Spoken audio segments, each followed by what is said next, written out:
we're going to be watching every 40k faction's greatest strength. Let's see. Let's see. It's gonna. What is it gonna be like? Tau is gonna be railguns. Tyranid gonna just be om nom nom. 40k factions are pretty powerful, a Yes, statement I'm yes, they sure are. you've never heard before. Of course there's stronger and weaker factions, but in a vacuum, all these guys have some pretty powerful stuff. Even the Tau could come up with some exterminatus weapons if they wanted, they just for the most part don't want to. But every faction... I was gonna say, the Tau don't have any, like, exterminatus level, right? From what I understand. And no, I don't need timestamps for today. I should be fine. ...has one thing that makes them the strongest in the setting in their own way. Some of them are pretty obvious. You can probably guess what Khorne does real good. But yeah. Some of them might surprise you. Will the surprise be because you think I'm a complete moron for picking what I did as a faction's strongest ability and you can't believe I'm that dumb? Perhaps. Perhaps it will. But we'll get to that as we potentially come to it. Today, we're not talking... Oh, speaking of which, forgot to mention this. I said it to chat the other day, but I didn't say it in any of the videos for all my lovely YouTube fans. Pancreas is going to be joining our stream team. Isn't that exciting? He's going to be a member of .scuff. Just super weapons and numbers, although those will come up. Instead, prepare for a journey of discovery. A journey to discover what makes your special little dudes the strongest ever in the setting in their own special little way. But before I start talking about all the various factions' different abilities, That's so great. I love that. That's so cool. I really appreciate what you're doing here, Pancreas. I'm going to let you do that real quick, but hold on.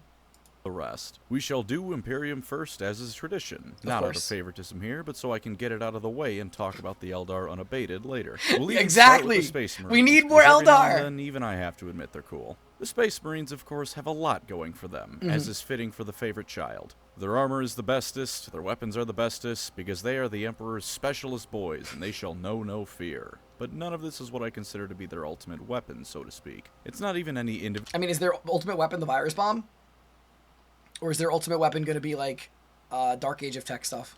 Individual chapters, specialties, and strengths, like the Blood Angel's Fury, or the Imperial Fist's Endurance and Engineering. No, the most vital aspect of the Space Marines' power comes from what I'm going to say is their conditioning.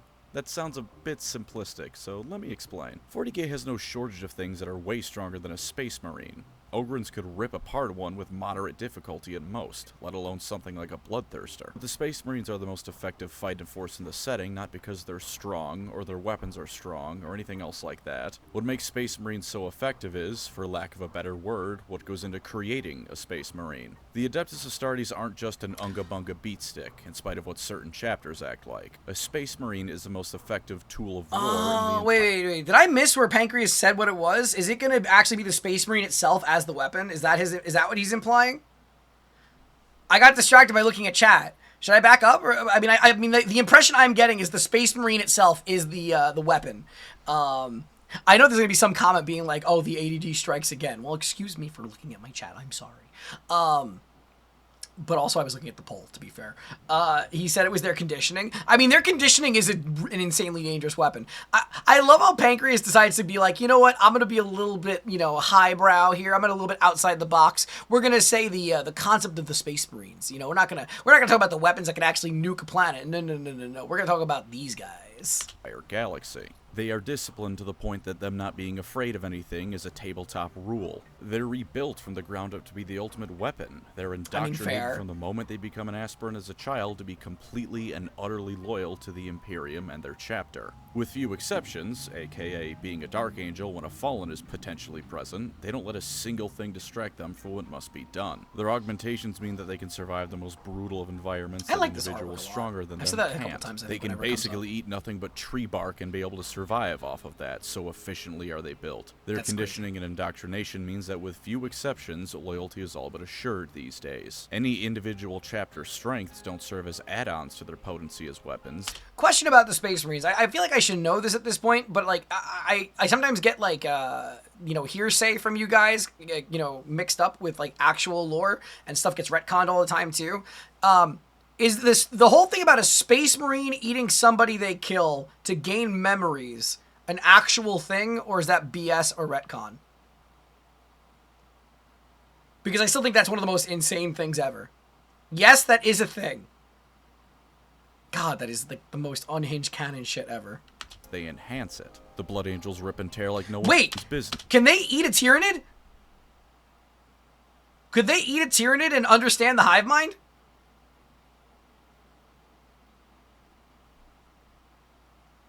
Why have they not done that?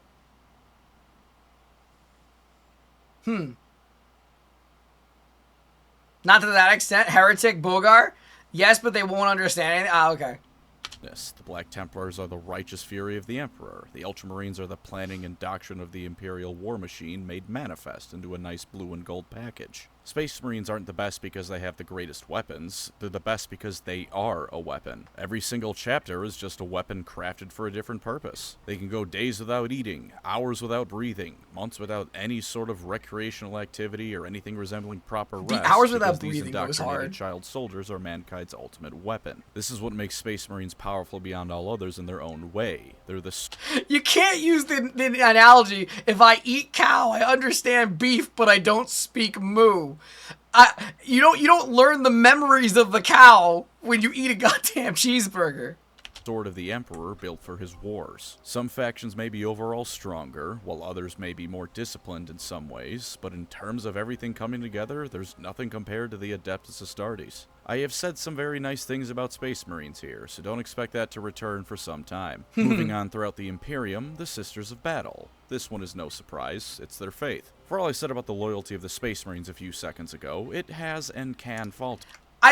I'm wondering if I'm gonna bug him over this one. It feels like he's using, this is now 2 for 2 where he's used like a dogma as his reasoning for their most powerful weapon. So you have blind faith and you have loyalty so far as the 2 most dangerous weapons. Sure. But the Sisters, they've had like 3 cases of them falling to chaos I can think of off the top of my head. One of them was Muriel Sabathiel, who did just straight up fall to chaos. Another was that newer event with Angron where a bunch of them and others fell, and that was some pretty direct intervention from Khorne to cause it, so I'm not going to fault them for it. And the third was in a Caiaphas Cain novel. Spoiler alert, by the way, you have about 5 seconds to skip ahead 15 seconds. Quick, I'm about to spoil something, here it comes. This one wasn't even falling to chaos. It was mind control forcing them to work for chaos. The moment the mind control ended, they killed themselves out of shame for what they did under it. The Adeptus Sororitas' faith is unbreaking. They can change reality itself through the sheer belief they have in the Emperor of Mankind, which is so potent an ability, it's a tabletop mechanic. There is nothing, and I truly mean nothing. Okay, you know what? Warboss makes a good point. Sisters is different, though, because they can literally manifest miracles. I mean, that's true. I mean, Celestine is its own cake, piece of cake. Make the Sisters of Battle as a whole break. If things are going well, then the Emperor has clearly blessed them for their actions. Better continue the crusade so he will continue to bless us. If things are going poorly, then they have failed in their righteousness. Best to continue the crusade so they can regain his love and support. Pretty much every other faction within 40k will experience some measure of doubt. Guardsmen are only human, they falter all the time. Space Marines are ultimately the same. The orcs have to be a pretty transparent one, right? But the Sisters of Battle? Conviction doesn't even begin to describe what they have. They will never give up on their cause, because to them there is no questioning what is wrong and what is right. There's only what the Emperor demands, and what he demands is nothing short of their very lives. Following that act, we have the Mechanicus. The Mechanicus took me some thought to come up with their best trait, but if I had to pick one thing they have as their ultimate ability, it's going to be a rather boring but practical one. Industry. The Mechanicus has a completely unrivaled ability to pump out the materials. I realized that he said trait there. I'm wondering if his title was just made so more as the bait, and then they're all going to be traits.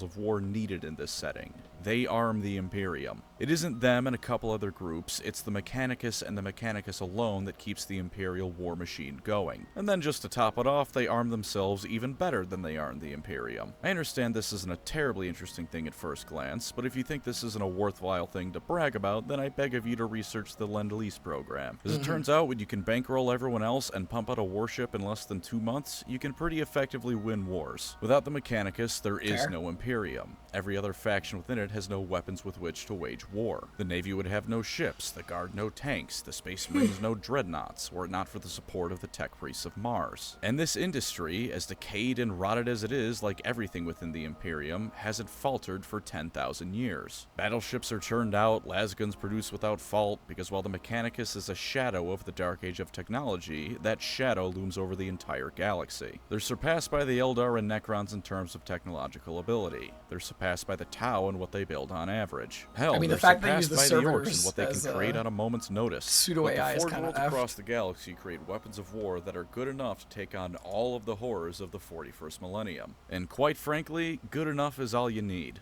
I'll cover most of the other Imperial factions you can find on the tabletop in a moment, but for the last specific look at the Imperium, the Guard. Many of you might say the Guard's biggest strength is its numbers, and I can't deny that's certainly up there. The ability to send millions of soldiers to their deaths as a rounding error is certainly powerful, I have to admit. But honestly, I think the biggest strength of the Guard is its versatility. Space Marine chapters tend to have one single great strength, and everything else can become sort of secondary. Unless they're the Ultramarines, but even that can be argued to mean them focusing on everything means they aren't particularly good at anything. As much as the Raven Guard can wage a war of attrition, you really don't want them doing that. And ignoring outliers like the Last Wall Protocol or the Unforgiven, there isn't really a unified chain of command across chapters. The Black Templars can't just demand another chapter more suited to their current situation to come help them out. The Guard, meanwhile, can call... Wait, please tell me that there actually is, like... are there any really mundane tasks that they just waste a servitor on? Like, is there, like, could you imagine, like, they have an automatic toilet that's just powered by a servitor? Imagine you're a prisoner of war, then they deem that your brain's going to be used as a pseudo-AI, and it's just going to be used to flush down their shit. Upon regiments for any occasion. Fighting in an ice world? Call in the Valhallans. They'll have things wrapped up in no time. Jungle world? Get the Catechans. They'll have the enemy's head on a pike before it's time for dinner. War of attrition? Kriegers are going to choke the enemy in their corpses. Desert or hidden run warfare? The Talarn Desert Raiders will jump the enemy and be gone before they even know what hit them. What about when you need an all-rounder force? Well, you can never go wrong with the Cadians. There is no situation that the Guard can't supply an answer to, even beyond Space Marines, I would argue. Because while a Space Marine is undoubtedly superior to a Guardsman, sometimes one perfect weapon won't cut it. Sometimes you need 1,000 adequate weapons. More than that, actually, because Space Marines tend to be capped out at 1,000 per group. When it comes to the tabletop, like, do people actually play like Cadians? Like, just straight up Cadians with no Space Marines? Why? Why? No disrespect if you're, like, an Imperium player, but, like, why? You can't play Marines and Guard? I just mean, like, yeah, like, why? Because you can field 50 Cadians for every one Space Marine? So, like, do you just play it like a Zerg mentality if you play the Cadians?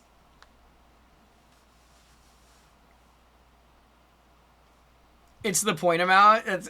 Yeah? Oh, that's... Guard is a horde army? That's so silly. That's so silly. Just send so many people that it's like, alright, I'm just gonna keep on throwing people at you till you lose. Guardsmen are a dime a dozen. If anything, a dime a dozen is vastly overestimating the worth of your average guardsman. The Imperial Guard can choke you in numbers, sure, I'm not going to deny that, but the Guard can more than that choke you in numbers with the exact type of soldier needed for the battle at hand. You don't just face one Catachan warrior, one Krieger shovelhead, one Elysian drop trooper. You face them in the tens of thousands, all trained specifically for the scenario they're being thrown at en masse. That strength indeed is also what I'd say the Imperium at large is. If they need an elite strike force, they have the Space Marines, Custodians, or Grey Knights. If they need a problem to be drowned in bodies, they have the Guard. If they need the loyalty of whoever is involved to remain firm, they have the Sisters. And if they need war machines that can shake the ground beneath them with every step, they have the Imperial Knights and the Titan Legions. Once again, good enough is good enough. The Imperium of Man rarely, if ever, has the best solution to a problem. But what it does have is an incredible number of adequate solutions to beat you over the head with. Space Marines aren't subtle. The Guard isn't elegant. The Sisters of Battle, in spite of what fan art may make you think, aren't pretty when they go to war. Yeah. They're hard to be when you're covered in blood and guts. But by God, I can say they're they can all still good be kind of enough hot. for the job at hand. And if they aren't, well, the Imperium can always find something that is at a moment's notice. And if it takes 100 years for them to find that good enough, well, that's just what a moment's notice is for a 10,000-year-old empire. I've filleted the Imperium long enough, so now it's time to suck off the Eldar. Let's And we'll go, do this one Eldar! in reverse, in a sense. You know what the single greatest strength of the Eldar is as a race? The Webway, easily. Here's a thought experiment. Let's say the Imperium gets its dream scenario. How long of a sequence is it Them here? versus just the Eldar. Oh, No one else is Dark involved. Eldar's coming a up, though. racial 1v1, mankind versus the dying race of the Eldar. You know what that would look like? It would look like the Imperium wasting trillions on craft worlds and forcing an entryway into Kamara that isn't worth it, because the moment they break through, they find all those places are completely deserted, filled with automatic, unmanned defenses. And then, just as the realization sets in, across the entire galaxy, small forces of Eldar appear on almost every single Imperial world. They have a superweapon a squad, and one single objective: to make sure that mankind doesn't live to regret crossing who truly rules the galaxy. And as planet after planet is suddenly erased from existence, the High Lords realize they shouldn't have pissed off the race that can show up in your backyard with a planet killer on a whim. The Eldar can show up anywhere with anything at any time. Distance is meaningless because the webway spans a galaxy and only they truly know how to use it on a factional level. You just might forget how powerful it is, because in actual writing, GW created the ultimate strategic tool of war and then forgot that it can do things beyond being used as a plot convenience. Realistically speaking, almost every battle the Eldar get into should involve 5 of them slipping a virus bomb onto a planet before walking back into the webway, flipping off anyone who sees them. We are in full Eldar simp mode now, everyone, and we still have the factions of them to go through. For specifics, the Craft World's ultimate ability is probably their psychic powers. No one handles the warp like the Eldar. They can use it more elegantly and effectively than even Tzeentch. This may be a massive cope, but the reason we usually hear about Farseers failing is because when they succeed, the Eldar aren't fighting. They've unknowingly tricked someone else into fighting in their stead. They can cause planet-wide extinction events at a thought. They can rewrite history with a wave of their hands. They can make you specifically have a massive brain hemorrhage because 20 generations down the line, your descendants would get one of them killed. No matter how firmly Slaanesh has nerfed them, no matter what Thousand Sons fans say, they are the masters of the Immaterium. To cross the Craft Worlds is to have the psychic might and experience of 65 million years brought to bear against you. And now, the only reason that they're able to do this is because the whole Soul Stone system, right? That's the only reason that they're able to actually get away with being that powerful with it. Okay. Will suffer the consequences of it. The Drukhari strength as a faction, meanwhile, is quite simply their positioning. All of them, and I do mean all of them, are located in one spot: Kamara. Kamara is not invading Kamara. Come on. They're quite frankly untouchable. Imperium invades in force, that entire force is getting sent to the arenas. What if demons are invading now? Oh look, the mandrakes just absorbed the demons into their edgy little dimension of darkness. Yay! You aren't touching the Dark Eldar in any meaningful way, because they have the mother of all home field advantages. And okay. So, another thing, I've said it before in another video, the next video that's going to be coming out on YouTube, on the Warhammer YouTube channel, will probably be the unboxing of my Drukhari army. Warboss, does the army have mandrakes in it? Do we have mandrakes in there? People shy? Yes? Let's go. I have mandrakes. They're only too happy to use it. As far as they're concerned, an invasion just means the slaves are coming to them. And when it's time to go on the offense, Vect and the Cabals can orchestrate massive raids or small skirmishes on a whim, because everyone they need to worry about recruiting is within arm's reach. And for the Harlequins, their ace in the hole isn't actually anything the Harlequins themselves have.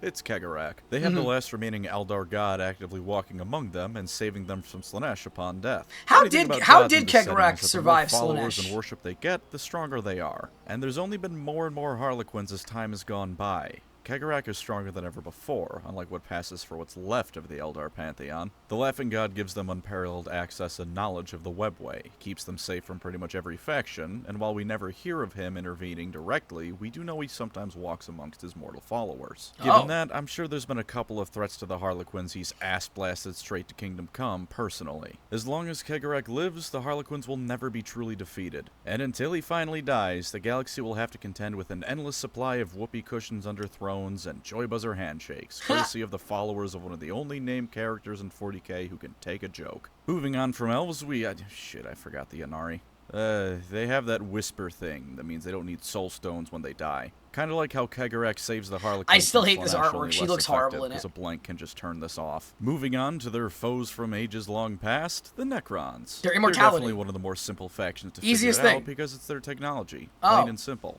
Whatever the tech... My bad. Here I was thinking it was the fact they can't die. Oh, silly me. It's their god killing tech.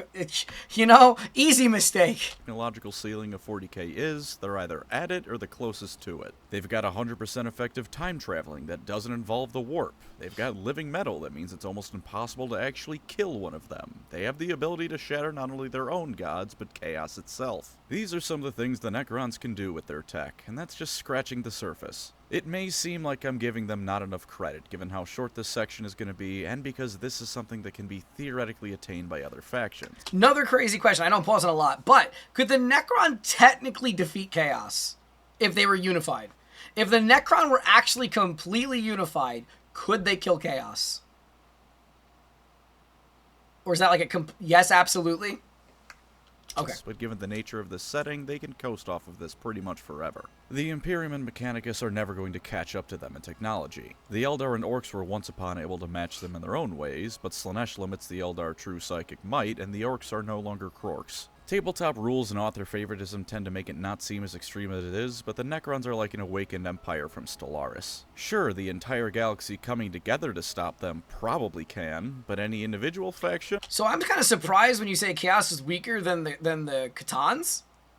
So like, now there's the Void Shard or whatever, the Void Dragon or something in the middle of Mars, right? Now that's a C'tan shard, not a full C'tan, right?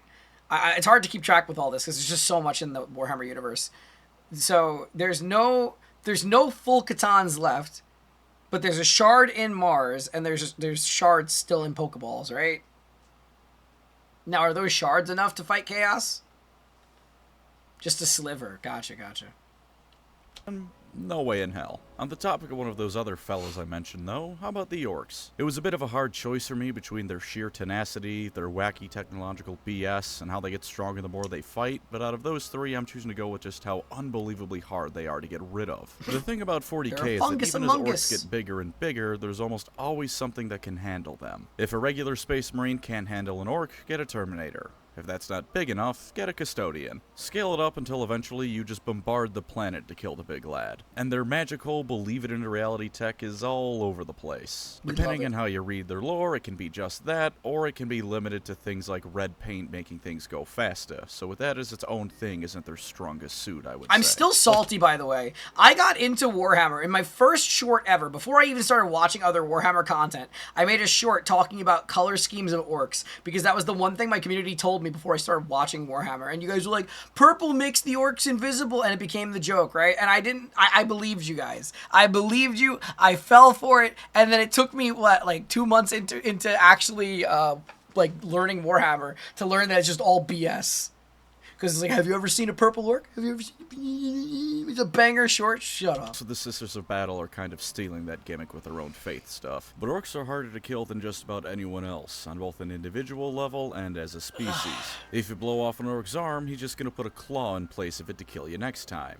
If you shoot one with a Lehman Russ, there's a decent chance to do what Ghazghkull did and just nap it off. And if you cut off their head, they'll just put the goddamn thing back on and continue unimpeded after a little nap. To say nothing of trying to get rid of orcs as a whole once they touch down on a planet. You have to pretty much render the entire thing uninhabitable to make sure all the spores are truly gone, and even then it might not work. If you miss even one, sooner or later there's gonna be more orcs. More orcs are gonna be just as tough as the last batch, albeit probably closer to their fantasy counterparts in terms of weaponry. No matter how hard you try, you're never getting rid of the orcs. They eat bullets like french fries, and they were seemingly designed to be impossible to kill, which actually sort of makes sense, you know? The old ones probably designed them with Necron weaponry in mind, which can completely scour a planet clean of life. Compared to that, it's no wonder the old ones created the Eldar too, right? They seeded the Eldar and they also seeded the orcs. Bolters, if anything, make them excited. On the topic of scouring planets clean, the Leagues of Votann. Their ace in the hole is rather predictably the Votann, because even as diminished as many of them are, the Votann are completely nuts. They act as mini Astronomicons, so the kin can safely transverse the warp and completely ignore the Great Rift, blotting out the real deal. If there's a technological field that exists, they're unrivaled in it, with the exceptions of only the greatest Necron minds. They let the kin pump out the finest of weapons and equipment, reminiscent of Dark Age of technology technology humanity. They can more or less resurrect the dead, because every dead squat has their minds and genealogy uploaded into the things. Given how they shine in the warp and anything to do with genetic science in Warhammer is magic in all but name, I have absolutely no problem believing that the souls of dead kin get shunted into these new-grown bodies. Even if not, you can recreate their memories and personalities anew, so as far as is practically concerned, it's the same kin, be it Space Dwarf or Space Dwarf Robot. It's no wonder the Leagues of Votann worship them and indeed are so desperate to keep them going as they finally start to decay. If you asked one of these things to find a way to make the supermassive black hole in the galaxy detonate, it could probably give you a way after enough time. Damn. The Votann are beyond the mechanicus entirely, and perhaps your average Necron whatever-mancer, and the Leagues are all too happy to use what they create against you. Now on to what used to be the most prominent technological faction besides the Necrons, the Tau. You might roll your eyes at this, but you know what their best trait is? Their ultimate trick to make them stand taller than anyone else? Religion. Right? It's going to be something like that, right? It's going to be like something with their, not religion, but their whole, the greater good, right? It isn't their technological dynamism and how they're on average better equipped than most other factions. It isn't how their small size and advanced tech make the effort required to take them out well beyond what you'd get out of it. Nope. Even with all the grim darkening of their society and the ethereals, their ultimate strength is that they still have the knowledge of how to say please and thank you. Something I tend to notice with a lot of Tau lore blurbs in regard to them invading imperial worlds is that they tend to gain those worlds in their entirety. That's the most brain-dead obvious statement, so let me expand on that. They don't gain the planet, they gain the world. All the people and industry and resources on it become part of the Tau Empire, rather than them just inheriting a bombed-out husk of a planet. When you don't kill everyone present, you can make use of them when you conquer the world. Even better, when you treat them well and improve their quality of life, which is by no means difficult for most Imperial citizens, not only do they tend to look more favorably towards you, but their neighboring worlds do as well. Does this always happen? Of course not. Sometimes Imperial citizens are so damned brainwashed they see the Tau offering them basic human rights and consider it a foul Xenos trick. But pretty frequently, it works. Entire planets or systems join them because it's a better deal than the Imperium, and the Imperium itself is occasionally happy to work with them against a greater enemy because the Tau are willing to work with them. It's led to a sort of live and let live relationship between the two empires, at least as far as that kind of thing can be extended in 40k. Funny, the guys who just want a little bit more land and resources are far better neighbors to have than Tyranids, Orcs, and Chaos. Who would have thought? Sentiment supporting the Tau is by no means uncommon in worlds that border the Empire. And given their position, there's an argument to be made that the Tau, for all they're the new kids on the block, are playing the long game phenomenally well. No one can afford to commit fully to invading the Tau Empire. The Tau, meanwhile, can't afford to get into all-out war with anyone else either, but they can quietly snatch some border worlds here and there and add it to their realm. Give it a few 100 or 1,000 years of that, and the Tau may reach a point where they're not just around because it's too costly to wipe them out, they're around because no one's going to be able to wipe them out anymore. Just slowly adding industrious and prosperous worlds to their empire that, unlike everyone else who takes land in this setting, they don't need to rebuild from the ground up.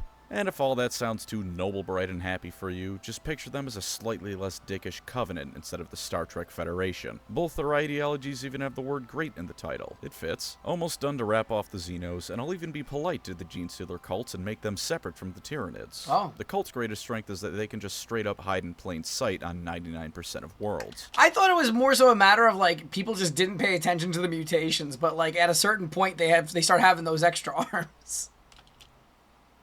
Once enough generations of Genestealers have passed, they make a hybrid almost completely indistinguishable from a human being without extensive genetic testing. Spoiler alert, most Hive-worlders do not have access to extensive genetic testing. Even beyond that, with how prevalent mutants, abhumans, and just plain fugly people are in the Underhives, some of the generations before that one can blend in reasonably well if needed too. On a world with a Genestealer cult present, even if you know it's there, you can never be too sure who is and isn't a Genestealer. Could be half the command force of the PDF are Genestealers. Could be half the PDF are Genestealers. Hell, for all you know, you could be the only person in a position of power on a planet that isn't part of the cult. Then the Hive fleets come close, the signal is given, and the entire planet erupts into chaos as the Star Gods are given the welcoming of a lifetime. And even if you should defeat them, you only need one of these bastards escaping to start the whole process anew. For the Tyranids as a whole, it's undoubtedly the synapse connections they have and the Hive mind's ability control the entire swarm at once. This is going to sound rather boring, much like the mechanicus in their industry, but that is a strategic and tactical ability completely unrivaled. There's no confusion on who's going to what objective, or who's shooting which target. There is no arguments between command staff over what the campaign is focused on. There's only the hive mind directing countless bugs wherever they're required.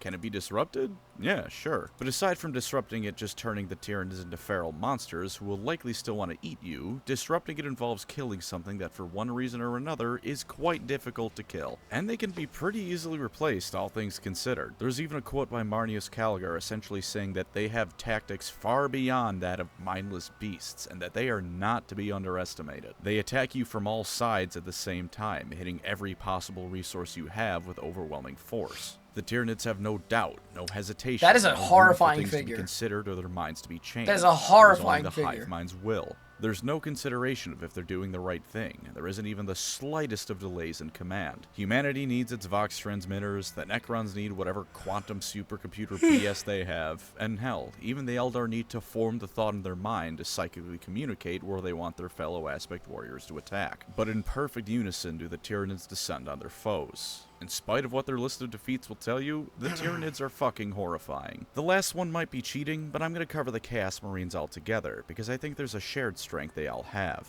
First up though, demons. The ultimate power of the demons, from Slaanesh to Khorne to Tzeentch to Nurgle, is simply that they feed and grow in numbers from emotions. Go back to what I said about the orcs earlier. There will always be a weapon that can kill a bloodthirster, or multiple good enough weapons. Like, oh no, Kabanda or Skarbrand or Sharlaxi Hellbane showed up. Whatever will I do? And then the guard officer saying this calmly signals for the 20 Leman Russes next to them to fire, and then no more demon. As it turns out, in the grand scheme of things, killing individual demons isn't even that hard, or at least banishing them. But that rush of fear and despair you feel when they first show up, or that pride in killing them, or the culmination of your plot to finally banish one, all of those things feed the Chaos Gods and their demons. The idea that being glad you killed it, feeding them, is actually fucking insane.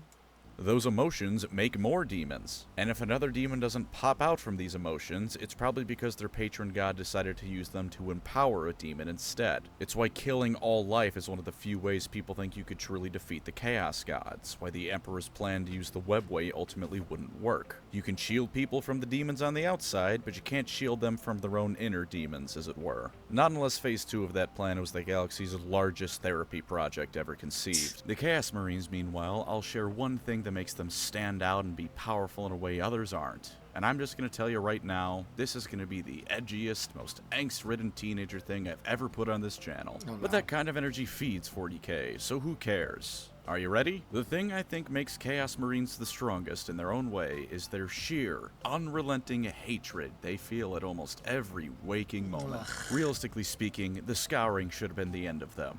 They had no industry aside from, what, a couple Forge Worlds the Dark Mechanicum set up or teleported into the warp? They had no supply chains. Half of them no longer had a chain of command because their Primarch was dead or pouting in a corner. They had nothing you need to wage war. But this setting runs on belief, and like I was just saying, chaos feeds off of emotions. If enough people believe long and hard enough, you get results. And this sheer hatred has given them demonic allies and blessings. It's let their morale keep up. Do the bullets just materialize, or it's just entirely the Dark Mechanicus funding them? Against the Imperium and the rest of the galaxy at large. I would put genuine money on the fact that Chaos Marines are as successful as they are from the warp giving them power boost or boons based on how spiteful they are against the Imperium. Sure, the best thing the Chaos Marines of each god have is whatever their special flavor of buffs their respective gods give. I'm not going to debate that one. Nurgle makes his lads tanky, Slaanesh makes them speedy and freaky, Tzeentch makes them magic, and Khorne turns them into glue sniffers who get their iron by eating someone else's weapons in combat.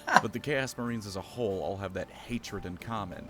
Hatred for the Imperium, hatred for their fellow Marines of different gods, hatred for the Xenos that still live in this galaxy. Hate everyone, yay! Hatred for themselves for falling to chaos. Plenty of the Death Guard would probably jump ship if they had the chance. They had no choice in the matter when Mortarion sold them to chaos after Typhus pulled his prank. And I'm sure if a Rubric Marine could respond to you, they'd say they're pretty pissed at their station in life. And in this setting where emotions yield tangible results, I fully believe the hatred the Chaos Space Marines feel against everything they perceived as wronging them, against the crap world they live in general, has not only kept them going, but made them stronger. Sometimes Palpatine is right, and you just need to give into your anger.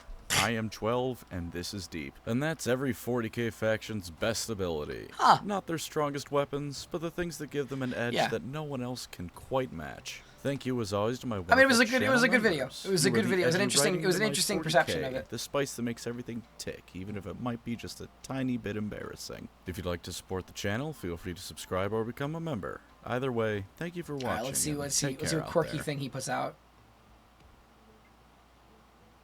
Let's see. What's it gonna be? I lied to you about the Leagues of Votann. Their best ability is saying rock and stone. That's all it is. That's all it's ever been. And even if they get the most deep, well-written, and expansive lore in the setting, that's all it ever will be. I'm sorry, Arthur Bones, but no matter how much lore they get, no matter how many models they get, this faction is never going to be disassociated from Deep Rock Galactic. Oh, god damn it. As always, thank you for watching, and if you like the content, please consider leaving a like and subscribe. Until next time!